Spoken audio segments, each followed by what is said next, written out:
하나님 말씀 시편 65편 1절부터 13절까지 말씀입니다. 구약성경 847쪽 시편 65편 1절부터 13절까지 말씀, 우리 한 절씩 교독하고 마지막 절은 함께 읽겠습니다. 하나님이여, 찬송이 시온에서 주를 기다리오며 사람이 서원을 주께 이행하리이다. 기도를 들으시는 주여, 모든 육체가 주께 나아오리이다. 죄악이 나를 이겼사오니 우리의 허물을 주께서 사하시리이다.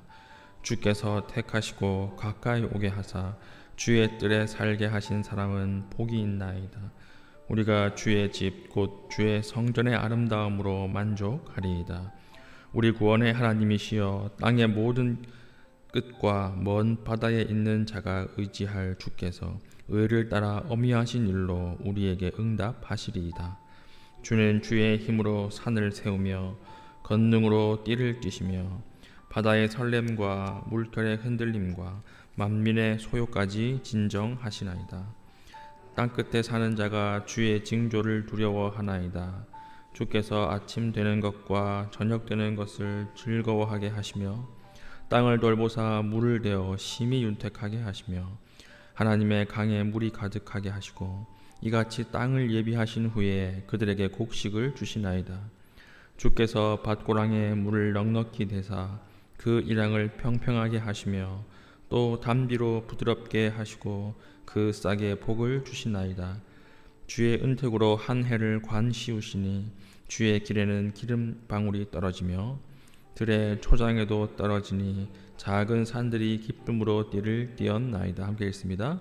초장은 양떼로 옷 입었고 골짜기는 곡식으로 덮였음에 그들이 다 즐거이 외치고 또 노래하나이다. 아멘.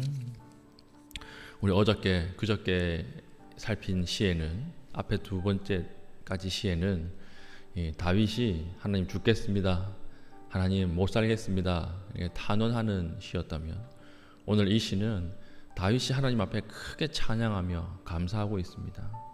1절 보십시오. 하나님이여, 찬송이 시온에서 주를 기다리오며 사람이 서원을 주께 이행하리이다. 자, 왜 찬양하고 있지요? 하나님 앞에 다윗이 하나님 이것을 들어주시면 하나님 앞에 이런 것들을 행하겠습니다, 서원한 것이 있었습니다. 아주 깊이 소원했던 것이겠죠. 이 소원하던 것이 있었는데 하나님께서 응답해 주셨던 것입니다. 서원한 것을 하나님께서 응답해 주심으로 다윗은 너무 기뻤던 것입니다. 그러니까 크게 찬송합니다, 이렇게 시작하는 것입니다. 우리도 부럽죠. 우리도 하나님 앞에 정말 이 기도 제목은 꼭 들어주십시오, 이런 기도 제목이 있지 않습니까? 근데 우리 일생에서 그 기도하던 기도의 제목들이 응답될 때, 그때 얼마나 기쁘겠습니까? 그때였던 것입니다. 왕이지 않습니까? 그러니까 백성들이 농사를 짓는데 하나님께서 농사를 짓는 땅마다 100배의 소출을 얻게 하셨던 것 같습니다. 그러니까 전 이스라엘에 하나님 은혜를 주셔서 농사가 너무 잘 된 거예요. 그러니까 수확이 많아지니까 하나님 앞에 이렇게 찬송하고 있는 것입니다.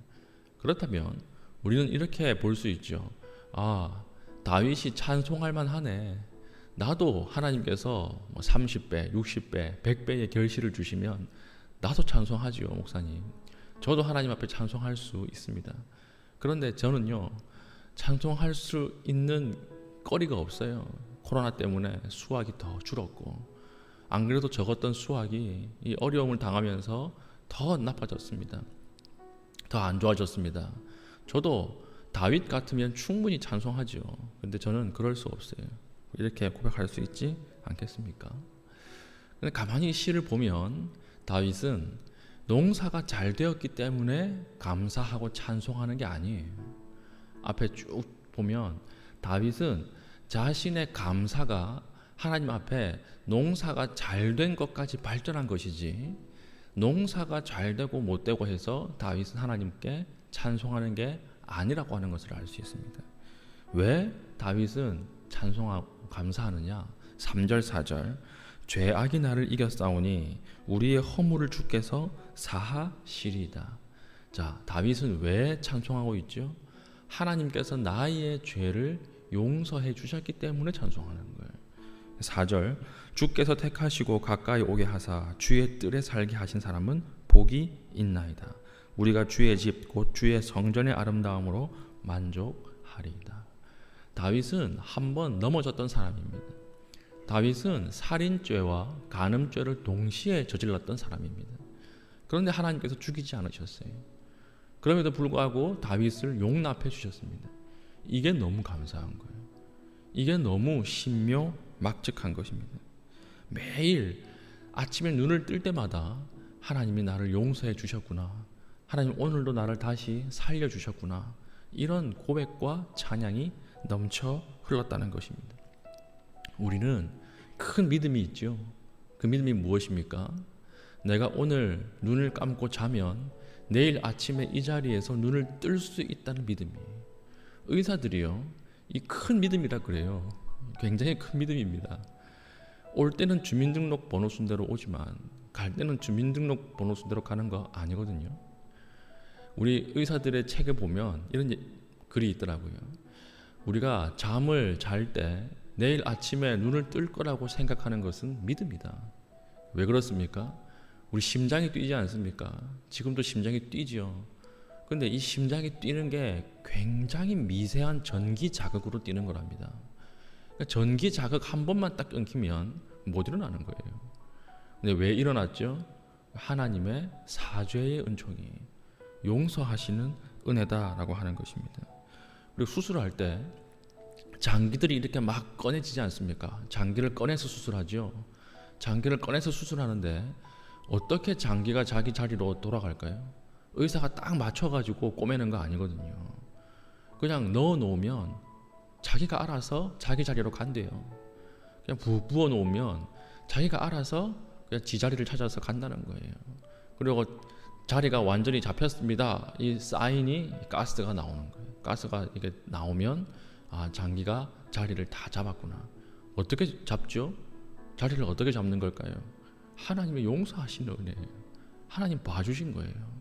하나님 나의 죄 때문에 죽이지 않고 하나님께서 한 번 더 기회를 주신 거예요. 다윗은 이게 감사하고 이게 참 대단했던 것입니다. 하나님의 사죄의 은혜, 이것을 통해서 다윗은 감사했고, 두 번째는 천지의 영광을 보고 감사했다는 거예요. 항상 아침이 되고 저녁이 되는 거, 봄이 가면 여름이 오고 여름이 가면 가을 겨울이 오는 거, 한순간도 이 계절의 순환이 바뀌거나 늦지 않고 적재적소에 봄, 여름, 가을, 겨울이 진행되면서 농사가 진행이 되는 것입니다. 6절 보십시오. 주는 주의 힘으로 산을 세우시며 권능으로 띠를 띠시며 7절 바다의 설렘과 물결의 흔들림과 만민의 소요까지 진정하시느니라. 하나님께서 산도 붙잡고 계시고 하늘도 붙잡고 계시고 바다도 붙잡고 계시고 그 결과가 뭐죠? 농사로 하나님 앞에 찬송할 수 있다는 것입니다. 제가 이 지구 자전 속도, 지구가 스스로 돌지 않습니까? 속도를 찾아보니까 시속 1670km래요. 1670km. 그러니까 1670km, 서울에서 부산까지 11분 만에 가는 속도랍니다. 이 속도로 지금도 계속 돌고 있는 거예요. 그리고 지구가 태양을 중심으로 해서 공전하죠. 한 바퀴씩. 이 속도가 몇 킬로냐면 시속 17,226km입니다. 17,226km.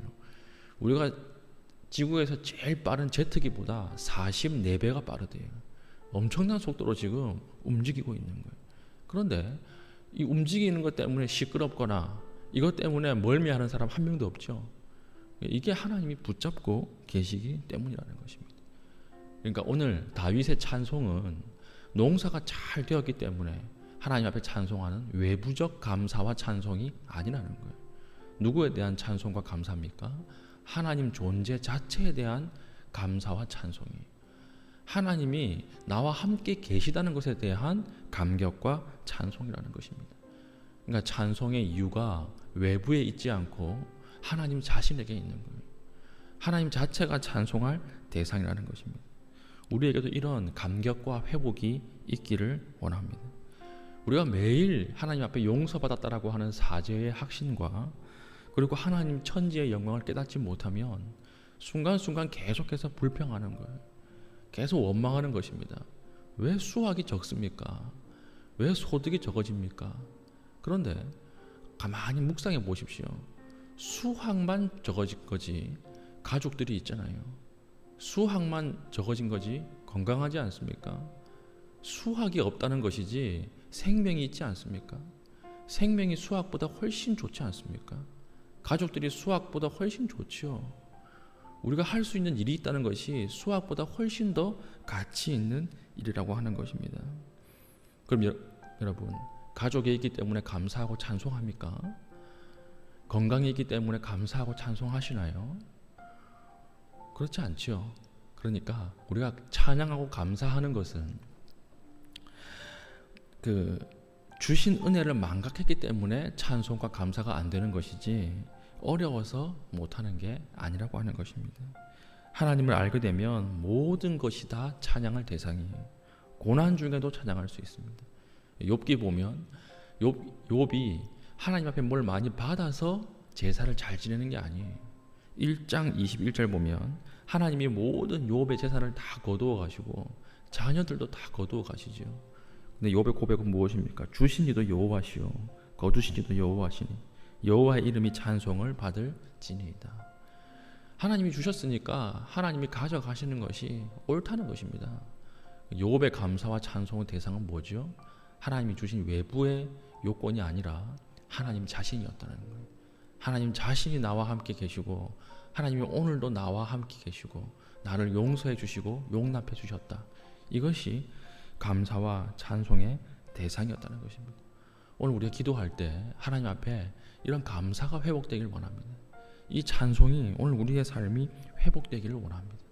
우리는 믿음을 가지고 있으면서도 어떤 감사에 익숙하냐면 상대적인 감사에 익숙해요.